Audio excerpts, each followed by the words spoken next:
বলতে পারবো। আসলে আমি অপরিচিত কারোর সাথে কথা বলে মেয়ের মতন মেয়ে ভালো করে এত যদি তার একটু একটু বড় হয়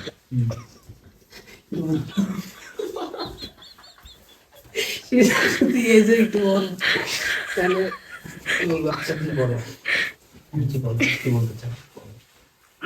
আমার নাম রাইয়া, আপনার নাম কি? হাই বলো না হাই। আসলে তুমি একটু অ্যাক্টিং জিজ্ঞেস করবো তোমার নাম কি বলে কয় মডেল না এই তোমার নাম কি? আচ্ছা, আমার নাম রাইয়া। আমার নাম রায়ন না, আপনার নামটা কি জানতে পারি? তোমার নাম রায়ন জিজ্ঞেস করি নাই, তবে আপনার নামটা কি জানতে পারি আমি? না ভাই, আমি নাম নাম দিয়ে আপনার কাজ করে গান বলতে ইচ্ছুক না। আমি বলে গিয়েছি বলার সরি। এরকম মেয়েকে তুমি এরকম ভয়ঙ্কর ভাবে বলবো না। তুমি এবার যে কম করে